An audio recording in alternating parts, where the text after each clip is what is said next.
Welcome to part 2 of exposing modern pagan churchianity church buildings. This video will be going through the problems of their structure and traditions. But first, before we get into some other parts of the video with specific pictures about the inside and outside look of church buildings today, I want to show you some statements from two churches I was a member of. The first one is a Baptist church called Prayer Baptist Church in Westland, Michigan. Now, the pictures you see here are some statements from their bylaws. Now, I just want to point out some statements of what's wrong with the church buildings and why they're pagan. You see, the church buildings of today have become a big expense, and they will use the tithes and offerings to pay for these buildings, when they could very easily, very easily, use these expenses to help other people of that gathering with their personal needs, whether it be their home or their vehicle or their health, etc. Far too much money is being poured into these buildings for leisure and convenience. And it's not necessary. It's also against the scriptures. So some specific example statements. Notice in this section here, section 3, church funds. Check this out. It says, church funds shall be raised by voluntary tithes and offerings of the congregation. Loans, mortgages, bonds, and other methods of financing may also be used by the approval of the congregation.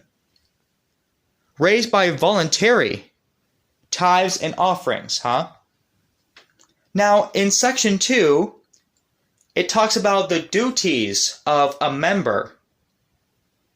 This is interesting.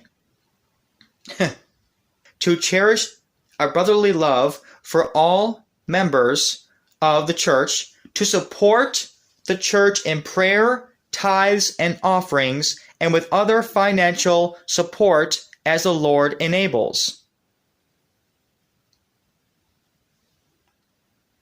Duties of a member, For two reasons. Number one, they have to keep the lights on, and they have to maintain the building, which is a waste of money. If you met in your own home, you won't need to worry about that because the owner of the home or the renter of the home is already paying for it. Why burden everybody else to take care of a building when they have their own financial burdens? That is wrong. Also, you have to pay the pastor's salary, which again is nowhere found in Scripture. See my series on tithing, on how that is used in an evil, unbiblical way in the church to this day. I'll leave the link to the description of this video for my series about tithing, exposing it for the evil that it is and how it's used. It should never be the duty to burden any so-called member of your church to give money. Religion of the world is a big money-making scheme. No pastor deserves a salary, and nobody deserves to be living off the blood money of other people who work hard to earn it. You lazy pastors, go out and get a job. You're nobody special. Now, the next church I was a member of for a brief time, in 2011 to, I believe, 2012, is called Bible Believers Church in South Lyon. The pastor there is Pastor Mike Reagan. Let's go to the section about the grace of giving. You know, they're trying to make it sound like you have a voluntary free will to give or not.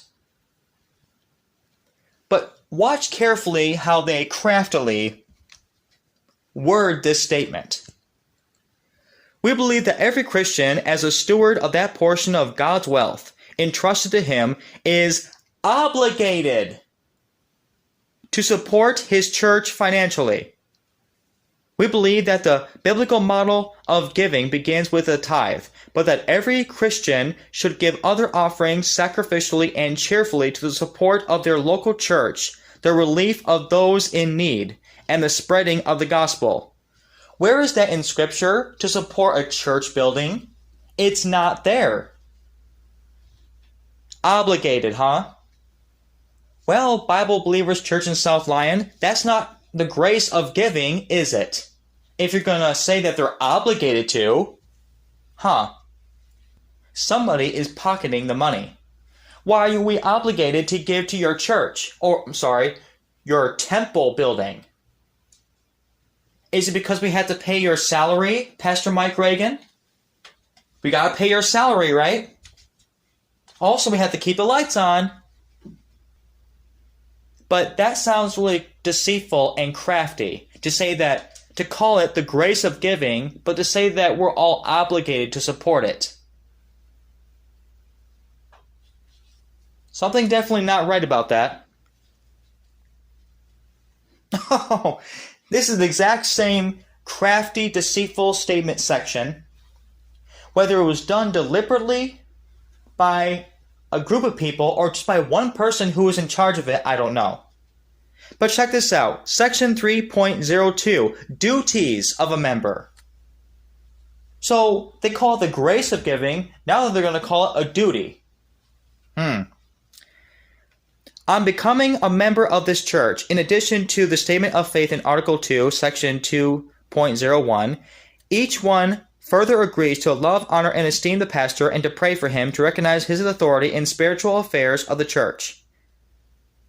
Okay, these statements we've read before in the bylaws of Prayer Baptist Church, but watch this. Another very similar statement. To support the church in prayer, tithes, offerings, and with other financial support as the Lord enables.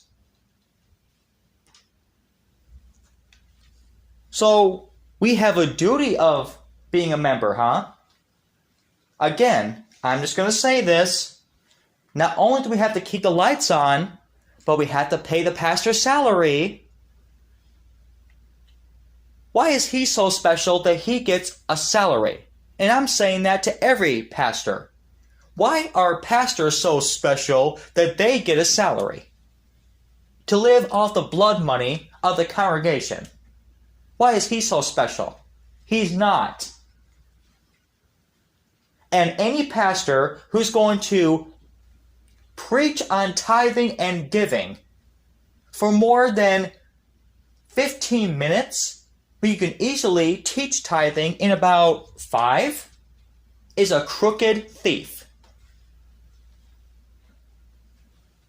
Because that tells me he's either money hungry and power hungry, and he's so insecure that he's scared to death that he's going to lose people, so he has to tickle everybody's ears with these nice luxuries and the features of the church building to keep the people coming in to pay his salary and to keep the lights on.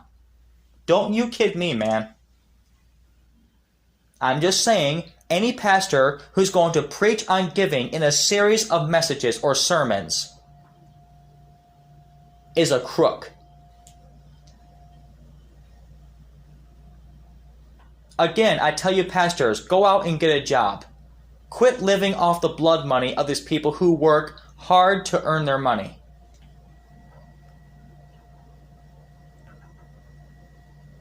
So, brethren, that's just a couple examples. Statements in the bylaws of these churches that people are members of. They want to be all nice and say, oh, you have a volunteer free will to give, but then they say it's a duty and you're obligated. Really? Sounds two-faced to me.